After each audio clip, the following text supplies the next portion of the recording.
জামাত সরকারকে বলেছে যে ডক্টর মোহাম্মদ ইউনূস আপনি বিএনপিকে অন্তত পক্ষে ঠান্ডা করার জন্য, বিএনপিকে যদি ঠান্ডা করতে পারেন সব ছোটখাটো রাজনৈতিক দলগুলোকে ঠান্ডা করতে পারবেন। এই ঠান্ডা করার জন্য একটা মূল্য ঝুলিয়ে দিন। এই মূল্য ঝুলিয়ে দিন বিধায় ডক্টর মোহাম্মদ ইউনূস ঈদুল আজহার ভাষণ দিতে এসে নির্বাচনের একটা তারিখ বললেন। এই তারিখটা কিন্তু অনির্দিষ্ট। এই যাত্রাটি কবে হবে এটি বলা কঠিন। আমি কেন বলছি জামাতের এটি প্রেসক্রিপশন? জামাত গত 2 জুন এরকম একটা সময়ের কথা বলেছিল, ডিসেম্বর থেকে এপ্রিলের মধ্যে নির্বাচনের রোডম্যাপ দেওয়ার দাবি জানিয়েছে জামায়াতের নায়েবে আমির ডক্টর সৈয়দ আবদুল্লাহ মোহাম্মদ তাহের। এ নিয়ে কোনো দলের নির্ধারিত সময়সীমা বেঁধে দেওয়ার পক্ষে নয় দলটি। সোমবার 2 জুন সন্ধ্যে 7:30টায় ফরেন সার্ভিস একাডেমিতে চলমান সংস্কার প্রক্রিয়ায় যুক্ত রাজনৈতিক দলগুলোর শীর্ষ নেতাদের সঙ্গে প্রধান উপদেষ্টার বৈঠকের পর জামাতের প্রতিনিধি দলের প্রধান হিসেবে সাংবাদিকদের ব্রিফিংয়ে তিনি এসব কথা বলেন। অথচ দেখুন, বাংলাদেশের প্রধান রাজনৈতিক দল এই মুহূর্তে আওয়ামী লীগ প্রকাশ্য কার্যক্রমে নেই বিধায় এই মুহূর্তে প্রধান রাজনৈতিক দল বাংলাদেশ জাতীয়তাবাদী দল বিএনপি। বিএনপি বরাবর বলে আসছে যে ডিসেম্বরের মধ্যে নির্বাচন হতে হবে, এবং বিএনপির সাথে একই সুরে সুর মেলাচ্ছে বিএনপির সাথে যুগপৎ আন্দোলনে থাকা এবং ছোটখাটো দলগুলো। সব মতকে তোয়াক্কা না করে জামাতের মতকে এবং জামাতের সাথে পরামর্শক্রমে ডক্টর মোহাম্মদ ইউনূস নির্বাচনের একটা অনির্দিষ্ট যাত্রার কথা বললেন এপ্রিলের প্রথমার্ধে। এ যাত্রা আসলে অনির্দিষ্ট যাত্রা। আরো দেখুন যে ডক্টর মোহাম্মদ ইউনূসের ভাষণের সাথে সাথে জামাত এই নির্বাচনী রোডম্যাপ ঘোষণার প্রশ্নে সন্তোষ প্রকাশ করেছে। সাথে সাথে গতকাল সন্ধেবেলা প্রধান উপদেষ্টা জাতির উদ্দেশ্যে প্রদত্ত ভাষণে নির্বাচনের রোডম্যাপ ঘোষণা করায় অন্তর্বর্তীকালীন সরকারের প্রতি সন্তোষ প্রকাশ করেছেন বাংলাদেশ জামাতে ইসলামের আমির ডক্টর শফিকুর রহমান। এটি জামাতেরই যে মুখের কথা ডক্টর মোহাম্মদ ইউনূস বলেছেন এটি তার প্রমাণ। সাথে সাথে সন্তোষ প্রকাশ করেছে। অথচ দেখুন, বিএনপি তাৎক্ষণিক প্রতিক্রিয়ায় বলেছিল যে আমরা বৈঠক করে সিদ্ধান্ত জানাবো, এবং বিএনপি যে বুঝতে পারছে জামাত এই সরকারের প্রধান খেলোয়াড় এবং বিএনপিকে যে নাকানি চুবানি খাওয়াচ্ছে, বিএনপি আস্তে আস্তে এগুলো বুঝতে পারছে এবং বুঝতে হবে অন্তত পক্ষে দেশের জন্য। এবং বিএনপি দেশ পরে, বিএনপি যদি দেশের চিন্তা করত, দেশের চিন্তায় ঘাটতি আছে আমার কাছে মনে হয়। আমি বিএনপির সমালোচনা করছি, যারা বিএনপি করেন তাদের আপনাদের সমালোচনাটা গ্রহণ করতে হবে। আপনাদের ঘাটতি আছে, নইলে একটা দল বিগত 16 বছর টানা নানা রকম বিতর্ক থাকবার পরেও কেন দেশ শাসন করলো? আপনারা যদি কঠিন প্রতিরোধ গড়ে তুলতে পারতেন তাহলে তো আওয়ামী লীগ আরো আগে বিদায় নিত, এবং আওয়ামী লীগের জন্য সেটা সম্মানজনক বিদায় হতো। সর্বশেষ অগাস্টে যে বিদায়টা হয়েছে সেটা অসম্মানজনক বিদায় হয়েছে। রাজনীতির সৌন্দর্য হানি হয়েছে, রাজনীতি ক্ষতিগ্রস্ত হয়েছে, যার দরুন একটা অনির্বাচিত সরকার বাংলাদেশে এসে জগদ্দল পাথরের মতো বসে গেছে। এর দায় বিএনপি এড়াতে পারে না। আজকেও যদি বিএনপি না বোঝে, দেশ তো জাহান্নামে যাবেই, বিএনপি দল হিসেবে জাহান্নামে যাবে। কারণ জামাত এই মুহূর্তে সবচেয়ে বড় খেলোয়াড়ের ভূমিকায় অবতীর্ণ হয়েছে। দেখুন, জামাত ইসলামের কথা যদি চিন্তা করেন, জামাত ইসলামী অনেক পুরনো দল। ব্রিটিশ ভারতে জন্ম জামাত ইসলামী হিন্দ নামে। সেই হিন্দ, জামাত ইসলামী হিন্দ আজকে ভারত বলুন, পাকিস্তান বলুন, বাংলাদেশ বলুন, কোনো জায়গায় প্রভাব নেই। আপনি যদি গত ফেব্রুয়ারিতে পাকিস্তানের লাহোরে প্রতিষ্ঠিত এই জামাত ইসলামী, মানে অবিভক্ত ভারতের জামাত ইসলামী, সেই পাকিস্তানে কিন্তু আজ পর্যন্ত জামাত ইসলামের কোনো অস্তিত্ব নেই। এই যে গত 24 ফেব্রুয়ারিতে পাকিস্তানের জাতীয় পরিষদ নির্বাচন হয়েছে, 266টি আসনের মধ্যে একটি আসনও জামাত ইসলামী পায়নি। শুধু তাই নয়, বিস্ময়কর ব্যাপার, পাকিস্তান খানিকটা সাম্প্রদায়িক রাষ্ট্র হওয়ার দরুন সেখানে ইসলামিস্টরা একটা প্রভাব বিস্তার করবার কথা, কিন্তু ইসলামিস্টদের সেখানে রাজনীতিতে, বিশেষ করে দেশের রাষ্ট্র কাঠামোয়, সংসদে ইসলামিস্টদের কোনো অবস্থান নেই। বলা হয়ে থাকে যে পাকিস্তানের তরুণ প্রজন্ম ধর্মকর্ম করে, কিন্তু রাজনীতিতে এই ধর্মীয় গোড়ামিপূর্ণ দলগুলোকে গ্রহণ করে না। 45% ভোটার সেখানে ইসলামিস্টদের প্রত্যাখ্যান করেছে। সেই জায়গায় জামাতকে তো আরো বেশি প্রত্যাখ্যান করেছে। জামাত সেখানে একটি আসনও পায়নি, এবং কোন নির্বাচনে কখনো সুবিধা করতে পারেনি। এই যে এবার 24 জাতীয় পরিষদ নির্বাচনে জামাতের আমির তো সেখানে পদত্যাগ করতে বাধ্য হয়েছিলেন। সেই জামাত বাংলাদেশে কিভাবে একটা অনির্বাচিত সরকারের মধ্যে প্রভাব বিস্তার করছে চিন্তা করুন। অথচ নির্বাচনের রাজনীতিতে কিন্তু বাংলাদেশেও জামাতকে মানুষ গ্রহণ করবে না। বাংলাদেশের তরুণ প্রজন্ম মরে যায়নি যে জামাতের মতো একটা রাজনৈতিক দলকে গ্রহণ করবে না। কিন্তু তারপরেও এই যে ডক্টর মোহাম্মদ ইউনূসের অন্তর্বর্তীকালীন সরকার জামাতকে নিয়ে বেশ লাফালাফি ঝাপাঝাপি করছে, এবং অবস্থা দৃষ্টে মনে হয় বিএনপি তো দূরের কথা, জামাতকে এবং এই যে নতুন সমন্বয়কদের যে একটি রাজনৈতিক দল আছে, এটি জামাতেরই একটা বি বা সি টিম, বি টিম আছে। এবি পার্টি হচ্ছে জামাতের বি টিম। এবি পার্টিও কিন্তু নির্বাচনের এই সম্ভাব্য সময়টা প্রকাশ করায় সন্তোষ প্রকাশ করেছে, এনসিপিও সন্তোষ প্রকাশ করেছে। অর্থাৎ জামাত, এবি পার্টি, এনসিপি এদের সাজানো একটি সময় ডক্টর মোহাম্মদ ইউনূস বিএনপিকে ঠান্ডা করার জন্য এটি প্রকাশ করেছে। বিএনপির এটি বুঝতে হবে, বিএনপি কিভাবে এই দলটাকে বিলুপ্ত করবার একটা ষড়যন্ত্রে বর্তমান এরা নেমেছে, এটি বিএনপির যদি না বোঝে তাহলে বিএনপির কিন্তু ভবিষ্যৎ অনেক খারাপ আছে। তবে বিএনপি যে বুঝতে পারছে গতকালকের অ্যাক্টিভিটিজে সেটি মনে হয়েছে, কারণ বিএনপি তাৎক্ষণিক কোনো প্রতিক্রিয়া দেয়নি এবং বলেছিল যে আমরা বৈঠক করে প্রতিক্রিয়া জানাবো। এবং গতকাল ছিল ঈদের আগের দিন, গতকালই রাত 9টা থেকে রাত 12টা পর্যন্ত বিএনপির স্থায়ী কমিটির সদস্যরা বিএনপির ভারপ্রাপ্ত চেয়ারম্যান তারেক রহমানের সাথে ভার্চুয়ালি, লন্ডন থেকে তারেক রহমান কানেক্ট হয়ে ভার্চুয়ালি বৈঠক করেছে।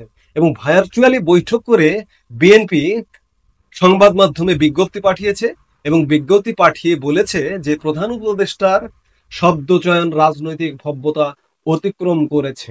অর্থাৎ প্রধান উপদেষ্টা যে বিষয়গুলো নিয়ে কথা বলেছে সেটি নিয়ে বিএনপির বিজ্ঞপ্তিতে বলা হয়েছে, বিএনপির ভারপ্রাপ্ত চেয়ারম্যান তারেক রহমানের সভাপতিত্বে আজ রাতে অনুষ্ঠিত দলের জাতীয় স্থায়ী কমিটির সভায় আজ অপরাহ্নে প্রধান উপদেষ্টার জাতির উদ্দেশ্যে প্রদত্ত ভাষণ পর্যালোচনা করে সর্বসম্মতভাবে এই অভিমত ব্যক্ত করা হয়েছে যে পবিত্র ঈদুল আজহা উপলক্ষে প্রদত্ত তার বক্তব্য প্রসঙ্গকে অতিক্রম করে জাতির উদ্দেশ্যে দেয়া ভাষণে পরিণত হয়েছে। এই দীর্ঘ ভাষণে তিনি বন্দর, করিডোর ইত্যাদি এমন বিষয়ে অবতারণা করেছেন যা তার ভাষায় অন্তর্বর্তীকালীন সরকারের 3টি ম্যান্ডেটের মধ্যে পড়ে না। ভাষণে তিনি শব্দচয়নে রাজনৈতিক ভব্যতার সীমা অতিক্রম করায় সভায় ক্ষোভ প্রকাশ করা হয়, বিএনপির স্থায়ী কমিটির সভায় ক্ষোভ প্রকাশ করা হয়। ডক্টর মোহাম্মদ ইউনূসের 3টি ম্যান্ডেট কোনটা? সংস্কার, বিচার এবং নির্বাচন। কিন্তু ডক্টর মোহাম্মদ ইউনূস বন্দর নিয়ে কাজ করছেন, করিডোর নিয়ে কাজ করছেন। তিনি করিডোর নিয়ে বলেছেন করিডোর নাকি একটি সম্পূর্ণ মিথ্যে বিষয়। অথচ দেখুন যে ডক্টর ইউনূসেরই পররাষ্ট্র উপদেষ্টা মোহাম্মদ তৌহিদ হোসেন গত 28 এপ্রিল গণমাধ্যমের সামনে বলেছিলেন রাখাইনে মানবিক করিডোর দেওয়ার নীতিগত সিদ্ধান্ত বাংলাদেশের। তাহলে কে মিথ্যা বলছেন, ডক্টর মোহাম্মদ ইউনূস নাকি তৌহিদ হোসেন? তৌহিদ হোসেন যদি মিথ্যা বলেন আপনি তাকে বিদায় করে দিন, আপনি যদি সত্য বলেন, আর আপনি যদি মিথ্যা বলেন ডক্টর ইউনূস, তাহলে আপনি বিদায় হন। বাংলাদেশের মানুষের সাথে নির্বাচন ছাড়া, ম্যান্ডেট ছাড়া এই যে লীলা খেলা শুরু করেছেন, এগুলো কিন্তু ভালো হবে না। এবং বন্দর নিয়েও বলেছেন যে বন্দর কারো হাতে উঠিয়ে দেওয়া হচ্ছে না, বিদেশিদের হাতে পরিচালনার দায়িত্ব দেওয়া হচ্ছে। আমার একটি লাভজনক বন্দর আমি কেন বিদেশিদের পরিচালনা করতে দেবো? আমার দেশের অপারেটর যদি পরিচালনা করতে পারে, আমি নিজে যদি পরিচালনা করতে পারি, আমি কেন বিদেশিদের হাতে উঠিয়ে দেব? অর্থাৎ ডক্টর মোহাম্মদ ইউনূস একটা ইসলামিস্ট, ইসলামের নামে পরিচালিত দল, সেই দলের খপ্পরে পড়ে বাকি বাংলাদেশকে এক প্রকার পেছনে ফেলে দিচ্ছে, পেছনে ফেলে সামনে এগিয়ে যাবার চেষ্টা করছে। দেখুন জামাত, আসলে আমি বললাম যে ভারতে, পাকিস্তানে জামাতের কোনো অবস্থান নেই। জামাত আগামী দিনে বাংলাদেশের রাষ্ট্র ক্ষমতায় আসতে চাইছে। এই যে এনসিপি সমন্বয়কদের রাজনৈতিক দল, মানে জামাতেরই সেটি একটা সি টিম, এবি পার্টি জামাতের বি টিম, জামাত তারা ক্ষমতায় আসতে চাইছে। অথচ ভোটের মাঠে যাক জামাত, ভোটের মাঠে পাকিস্তানের পরিণতি জামাতের হবে। জামাত আসন পাবে কিনা, কিংবা 2-4-5টি আসন পেলেও অন্ততপক্ষে সরকার গঠন করবার মতো ক্ষমতা জামাতের নেই। অথচ ডক্টর মোহাম্মদ ইউনূসকে নিয়ে জামাত লীলা খেলা খেলছে। এই লীলা খেলার জন্য আমি সর্বাগ্রে বলবো বিএনপি, প্রধান রাজনৈতিক দল বিএনপি, বিএনপির সারা বাংলাদেশে কর্মী বাহিনী আছে, জনসমর্থন আছে, বিতর্কিত কর্মকাণ্ড আছে। বিতর্কিত কর্মকাণ্ড সব দলেরই আছে, আওয়ামী লীগের আছে, বিএনপির আছে, যারা সরকার পরিচালনা করেছে, জাতীয় পার্টির আছে, সবার আছে। কিন্তু এই বিতর্কের মধ্যে থেকে আমাদেরকে আস্তে আস্তে শুদ্ধ হতে হবে। আমাদের রাজনৈতিক দলগুলো শুদ্ধ হতে হবে, বিএনপির শুদ্ধ হতে হবে, আওয়ামী লীগের শুদ্ধ হতে হবে, সবার শুদ্ধ হতে হবে। কিন্তু তাই বলে একটি সাম্প্রদায়িক গোষ্ঠী আমার এখানে জগদ্দল পাথরের উপর মতো বসে যাক, কিংবা আমার মুক্তিযুদ্ধ, আমার স্বাধীনতা, আমার সার্বভৌমত্ব নিয়ে টানা হেঁচড়া করুক, আমার মানচিত্র নিয়ে কাটাছেড়া করুক, আমার জাতীয় সঙ্গীত নিয়ে কাটাছেড়া করুক, আমার পতাকার রং নিয়ে কাটাছেড়া করুক, এটি তো আমরা হতে দিতে পারি না। এজন্য বারবার বলছি যে বিএনপির বুঝতে হবে, বিএনপি বুঝেছে, এবং রাতে, ঈদের আগের রাতে নেতা কর্মীরা ঈদ নিয়ে নানা রকম ব্যস্ততা, বৈঠক করেছে।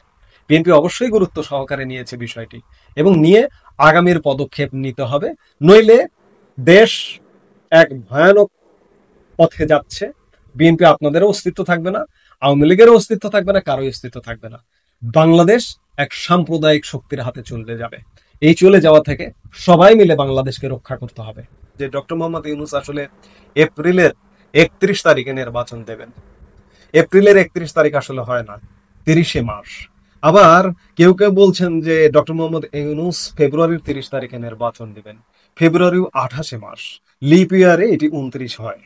কাজেই ডক্টর মোহাম্মদ ইউনূসের যে নির্বাচনটি আসলে বিশ্বাসযোগ্য নয়, নির্বাচনের সময়সীমাটি এটি একটা দুর্বিসন্ধিমূলক সময়সীমা, এবং সময়সীমাটি যদি আপনি খেয়াল করেন, এখানে রোজা আছে, ঈদ আছে, এখানে এসএসসি এবং ইন্টারমিডিয়েট পরীক্ষার সামনে পিছনে মাঝামাঝি এরকম একটা সময় আছে, এবং বর্ষাকাল।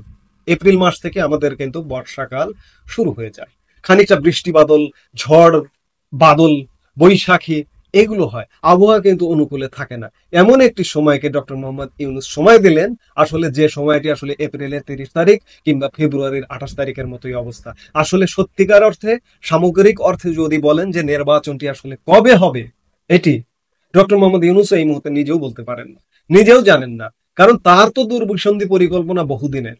এই যে আজকেও ঈদের নামাজ পড়তে গেছে, ঈদের নামাজ পড়তে গিয়ে সাজানো গোছানো কিছু লোকজনকে সামনের সারিতে দিয়ে তাদের মুখ দিয়ে বলাচ্ছেন যে ডক্টর মোহাম্মদ ইউনূস, আপনি কারো কথা শুনবেন না, 5 বছর চালিয়ে যান। এটি সরকারের ক্রিয়েটেড। এবং এই যে মূলটি যে ঝোলালো, এই মূলটি আসলে এই সরকারের রাজনৈতিক দল, এই সরকারের রাজনৈতিক দল যদিও বা আমরা এনসিপি বলি, কিন্তু এই সরকারের রাজনৈতিক দল হচ্ছে জামাত। এটি জামাতের প্রেসক্রিপশন। ডক্টর মোহাম্মদ ইউনূসের ভাষণ প্রসঙ্গে আমি বলতে চাই যে নির্বাচনের মূল ধরিয়ে দিল ডক্টর মোহাম্মদ ইউনূস কার প্রেসক্রিপশনে।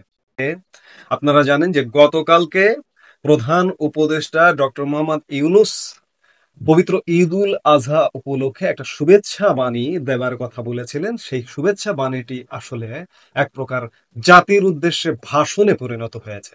এই ভাষণে তিনি নির্বাচনের সময়সীমার কথা বলেছেন, করিডোর ইস্যুতে কথা বলেছেন, বন্দর ইস্যুতে কথা বলেছেন। সবচেয়ে বড় যেটি গুরুত্বপূর্ণ, যে নির্বাচন 10 মাস পেরিয়ে গেছে এই সরকার, কিন্তু নির্বাচনের সময়সীমা পরিষ্কার করেনি সরকারটি। কিন্তু অবশেষে গতকালকের ভাষণে ডক্টর মোহাম্মদ ইউনূস নির্বাচনের সময়সীমাটি পরিষ্কার করলেন। এই মুহূর্তে এ পর্যন্ত। সবাই ভালো থাকুন, সুস্থ থাকুন।